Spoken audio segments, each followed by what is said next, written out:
what we're calling Preventing Fraud in Real Estate Transactions, and our guest is Lisa Petersen.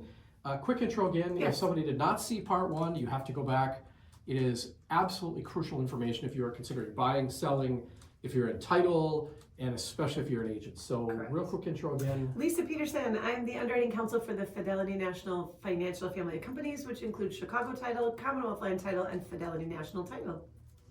So part one, you blew our minds a little bit, but Yes. it was all really good stuff. And I always tell people, especially when you're learning about things that you may need to change, one step at a time, do the things you need to do. The most important lessons we learned from the first segment was that you have to take your time, especially around this time of the year. It's December of 2025. And 2026 is lining up to be a really busy year in real estate. I think there's a lot of pent-up demand, rates coming down a little bit. National Association of Realtors have said recently that they expect 14% increase across the US. So all good news for sales, but more fraud opportunities. Correct. We're going to shift gears and talk about seller impersonation fraud, which, yay. Yeah, this is a new one, relatively speaking. Seller impersonation fraud, my first experience with it was probably 2 years ago now.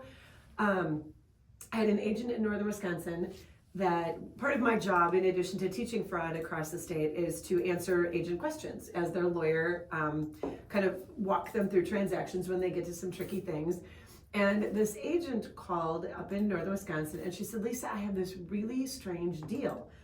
She said, I got in the mail a quick claim deed, which first of all, there's no such thing as a quick claim deed. So that was red flag number one. It's a quit claim deed, Q-U-I-T. So, all right, we've got a homegrown deed. The offer to purchase came through and it was an A&F by 11 sheet of paper that was all handwritten. Nothing made sense by way of using any of our Wisconsin forms.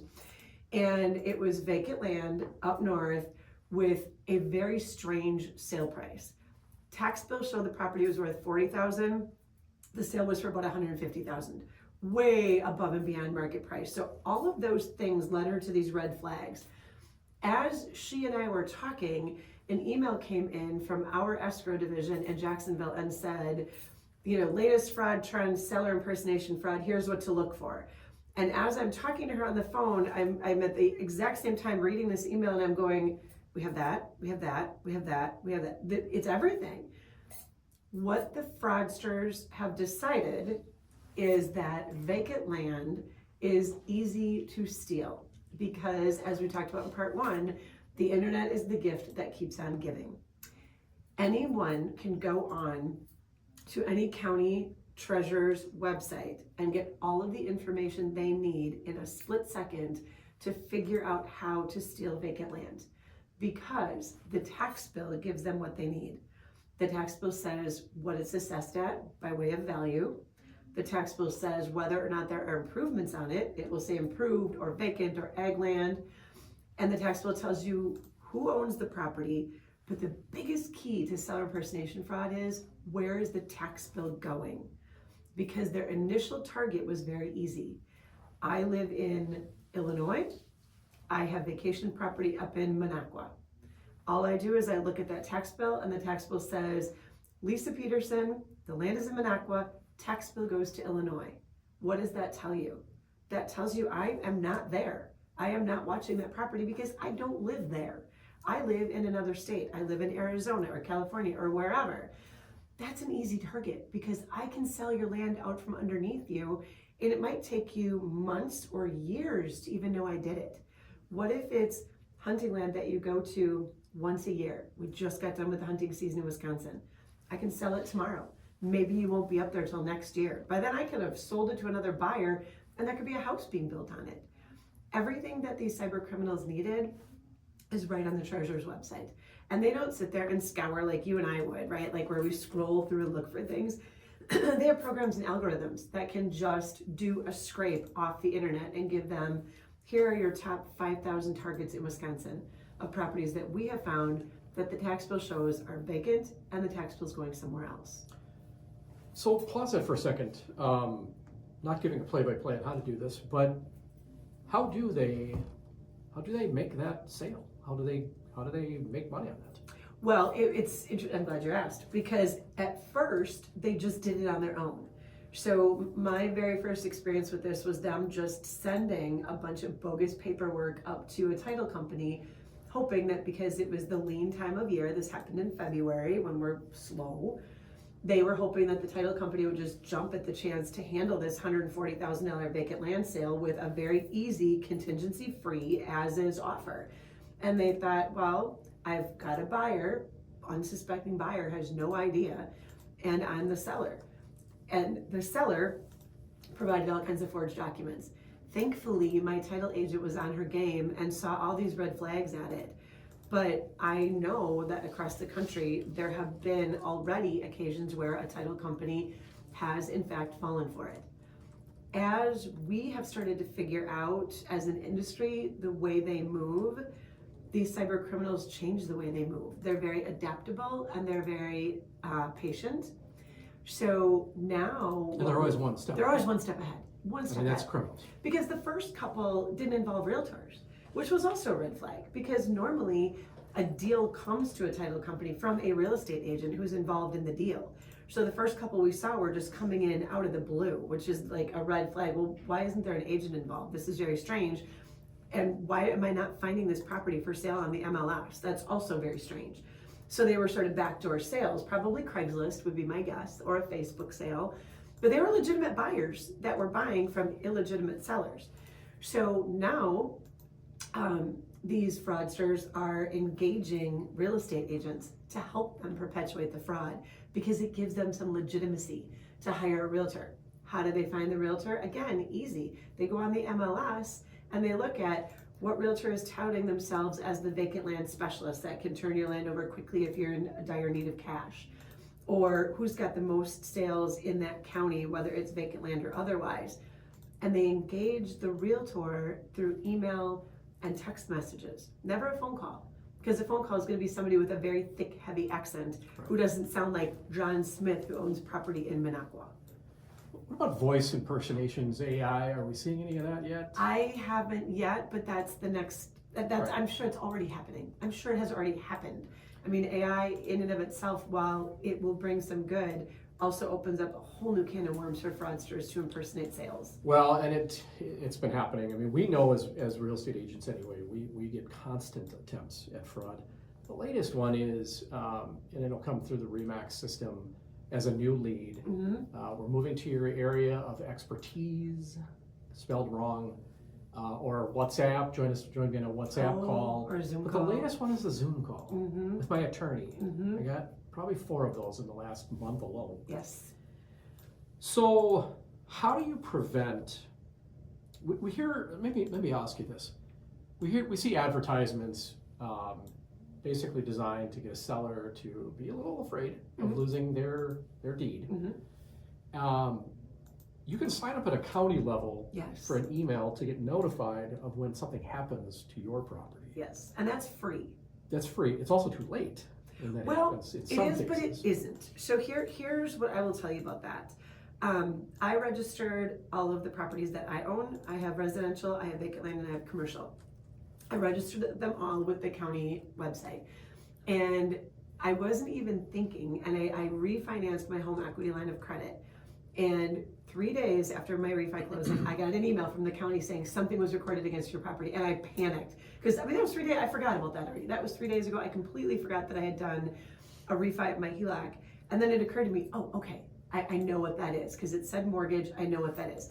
Then about a week later, I get another email that says, something else is recorded. Again, I panic, and then it's like, oh yeah, you dummy, that's the satisfaction that's coming through. Okay, we're good. Here's the thing. At least I knew about it. And I knew about it the minute it happened. Has the crime already been committed? Yes.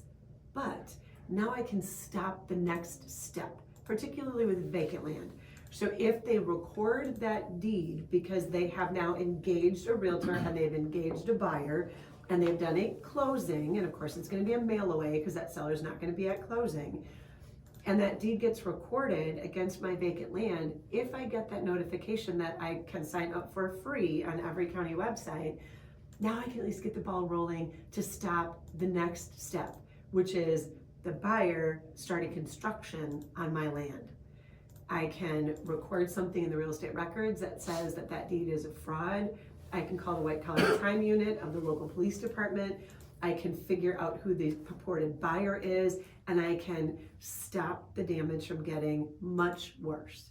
And I think that most buyers, once they realize that they have been duped, are going to cooperate before they're going to go further into this by starting to dig a hole and building a house. Correct. I mean, you would think.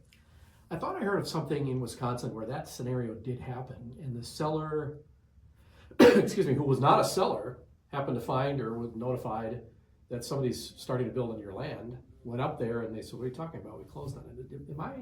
I don't know of that one, but that wouldn't surprise me at all. I know there's a one that's kind of famous-ish in Connecticut where that exact thing happened. The seller's title was stolen. The buyers, unbeknownst to them, started construction on a new multi-million-dollar home. They clear-cut the trees. They were starting to build the house.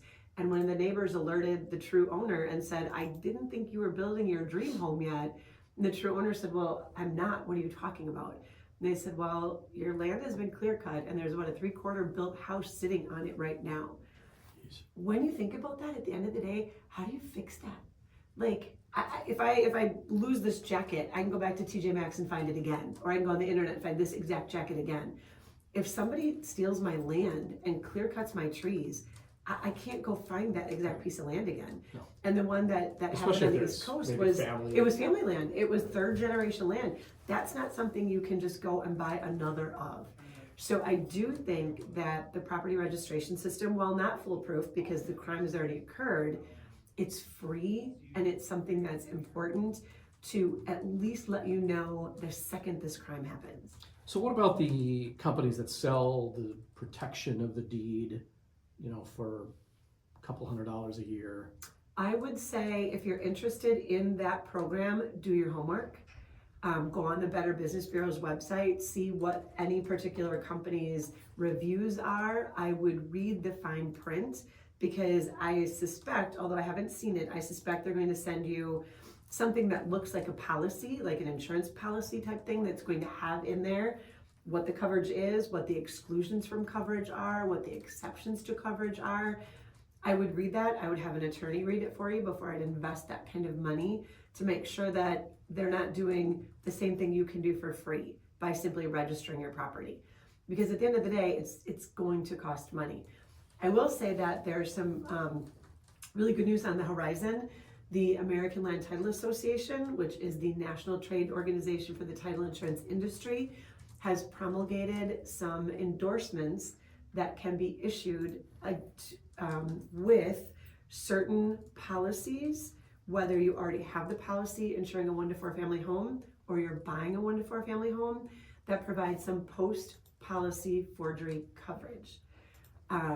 We are still working on our underwriting guidelines for that at this moment. It will come with a premium, but we've already had people asking about it, so that's some good news that's on the horizon and will be available very soon. Now, we talked about this in segment 1. I spent over 20 years in law enforcement, and it just amazes me what criminals do. Yeah. And the internet was a great thing, but it's also full of the gift that keeps traps on giving and challenges, and so you have to be vigilant. If you're buying or selling, especially if you're a real estate agent who's helping buyers or sellers, you have to slow things down. You have to verify, which is kind of your own multi-factor. Right. And keep in mind that with this seller impersonation fraud, they've expanded beyond vacant land at this point. They're looking for things like Airbnbs and VRBOs because, again, the tax bill is not going to the property. I will not be surprised if they start targeting multifamily housing, small commercial properties, anywhere that they can see that there's a difference between where the property physically sits and where that tax bill is going, because they operate under the assumption that you're not as diligent in watching your property and knowing what's going on. So vacant land was the start. Airbnbs and VRBOs are the new target, and I think their targets will keep expanding. To your point earlier, they're creative and they're one step ahead. Well, I can't thank you enough for your time, and obviously you're on a mission. I am on a mission across the state, and you do represent some really big companies, so we appreciate that. We use some of yours. Any last words of wisdom to realtors or buyers, sellers, potential buyers, sellers? I think it's going to be the same words of wisdom that we gave earlier, which is take your time, slow down, trust but verify, and really create partnerships with your real estate agent, and make sure your real estate agent has a partnership with the title company. I think that the two most important words in our industry is cooperation and collaboration. We have to be working together because it's all of us against the cyber criminals. There's a reason why we use the same company or companies over and over, because we've established those relationships. We know their procedures. Sometimes sellers will come in and say, well, my cousin's best friend's uncle is a title rep and we want to use them, and we respect that. But it also comes with maybe some people we don't know. Maybe some risk. Some things that maybe some procedures that we're not familiar with. But nonetheless, awesome information. Thank you for your time so much. Thank you for joining us, especially on our first now 2 podcasts on video. Boy, you're the star. Thank you for having me very much. On behalf of Wisconsin Real Estate Today, my name is John Gscheidmeier. This is Lisa Petersen. Thank you for joining us. Thank you. As always, have a great day, everybody. This episode of Wisconsin Real Estate Today has come to a close. Be sure to subscribe to this podcast and let others know if you found this content useful. Until next time, make today your best day.